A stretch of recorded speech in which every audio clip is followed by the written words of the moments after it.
आरो फैसा नांगौ जादोंलाय मा दाराग जानो थोआखै नामा फैसाया आच्छा आङो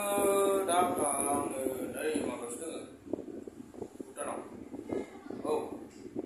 बेसे नांगौ जाखो हा 50,000 फाग्ला फिसा ओमफ्राय नोङो बिफां दालाइखौ गनाय बायदि मोनो नामा बोरैनि थाखाय नों बिदि खालामबाय थादों ओइ जानाय नङा बिदि जानाय नङा हाया फैसा बिदि हरनो हाया नोङो जानो थाखाय आं नोंनो हरगोन 25,000 हानाय नङा फिसा हानाय नङा फिसा